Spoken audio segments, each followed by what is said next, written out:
Yes, that's the spot. Oh, fuck. See, Robin's doing, instead of sitting in the passenger seat, she's taken the back seat so that... No, that's not the reason, you dickhead. We're going to dinner with Mum and Dad. They just got back from China, so that's exciting. Snapchat, good morning, what's going on? Have you ever felt as if your life could be maybe spiraling out of control? The vicious cycle? Good, listen up.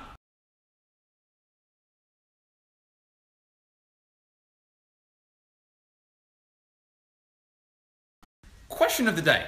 How do you break a vicious cycle that you're in? How do you break low self-worth, vicious cycle, spiraling out of control? Firstly, low self-worth. No one can do a low self-worth to you. They can't come into the room and say, hey motherfucker, do a low self-worth. It's nothing that anyone can do to you.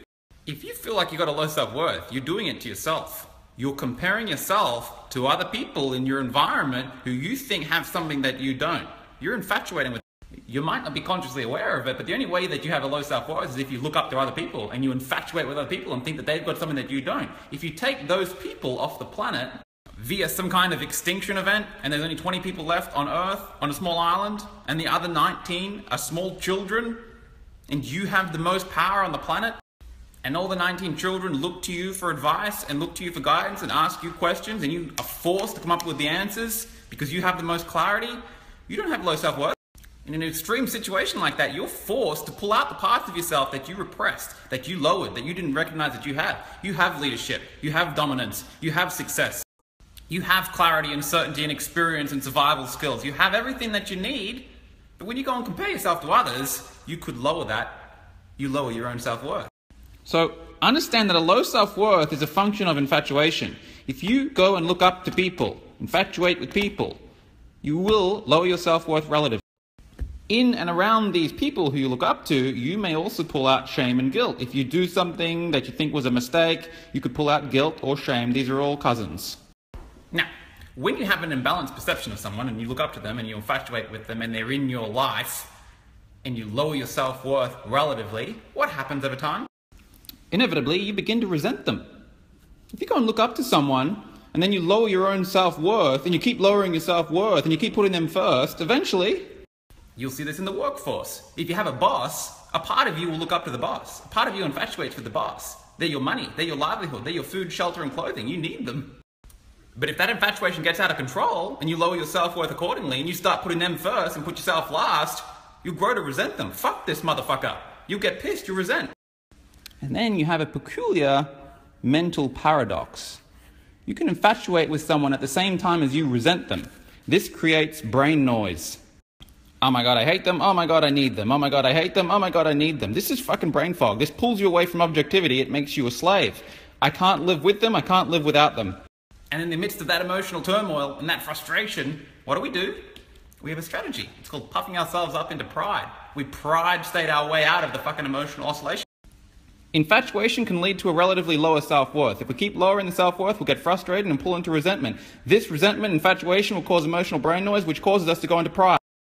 And you've seen this in the workforce, pride. The employee, the factory worker, the employee who thinks he knows better than the boss, who thinks that he could do a better job. Stupid fucking boss, stupid this, stupid that. If you think you can do a better job, quit and go and do a better job. Make your own business. Usually, they don't think they can do a better job. They know they can't, they're just masking their resentment with pride. Then you create another peculiar emotional paradox. Up here you have shame, guilt, and low self-worth, but at the same time you have pride, ego, arrogance, and high self-worth. You oscillate between them. And this here is where you get your integrity issues. This is where you're not true to yourself. If you're going and saying, oh, I'm bigger, better, faster, stronger, I could do the better job, but really you're thinking like this deep down, then you have an outward expression of pride with an inward repression of shame. Everyone thinks you're really prideful and cocky, but really you don't like yourself and you don't believe yourself. You've got a low self-worth. The question is, why the fuck would you do that? Why would you go and shame yourself and not like yourself within just to present some kind of image on the outside? Bloody good question. The reason is because you haven't broken the infatuation. You still infatuate. That's why you do this. The only reason you ever have to puff yourself up and have fake arrogance and fake pride and fake ego is because you still infatuate with people. When you're in a playpen with kids, you don't have to do this. You already know the hierarchy, right? But if you're the underdog, or if you think you're the underdog, you better start yapping so that you're heard. You go to the dog park, which dogs are making all the noise? It's the little weak, yappy dogs who have a low self-worth who make all the noise. The big dogs who know that they're powerful, they don't need to yap, they don't need to bark and growl. Welcome to the vicious cycle. When you go and infatuate with people, look up to people. In the Bible even they talk about this. Don't idolize people. When you look up to people, you will lower your self-worth relatively. And when you keep doing that for so long, you'll grow resentment for them, and to break the resentment, you'll have to puff yourself into a pride state. But the reason you're only doing that in the first place is because really, you're infatuated with them. Now, let's talk about how to break it. This point here is the 0 point. That's the truth. That's where you want to get. Every single person has so-called positive traits and so-called negative traits. When you put all people's traits into a blender, you see the true self. You see the true person, and you can love them for who they are. But to the degree that you infatuate with someone, you pull away from truest truth, you will carry this around the circle. A little infatuation will cause a little bit of a low self-worth. And then a little bit of shame and guilt and low self-worth will cause a little bit of resentment. And then that will cause you to take a little bit of action regarding that puff-up process. Now, depending on your values, beliefs, education, conscious awareness, etc., the second time you get around the circle, you could have a little bit more infatuation, you could have a little bit more shame and guilt, which will lead to a little bit more resentment, which will require you to have a little bit more pride. Can you see what's happening here? A gradual movement away from the center point, away from truth, is called the vicious cycle. We're moving away from truth into judgment. This is why the breakthrough experience, doing a breakthrough experience with DeMartini and breaking the infatuations and resentments that you have for people in your life is so empowering. Because as your infatuation dissolves and you start to see someone for who they really are, and as your resentment dissolves and you start to see someone for who they really are, you spiral inwards toward truth and love. Spiraling outwards is the vicious cycle. You're spiraling out of control. Spiraling inwards is the virtuous cycle. You're spiraling in towards mastery. For long-term viewers, by the way, I want to show you something really cool. This is one way to draw the diagram, the cycles, to pick up the process of really what happens in the real world. But if you get that center point, that 0 point, and put it here, and then do this, and then draw the vicious cycle away from the center point, and instead of having the time axis as a spiral, you make the time axis this axis, what you get is this. Can you see where I'm going with this? Look familiar?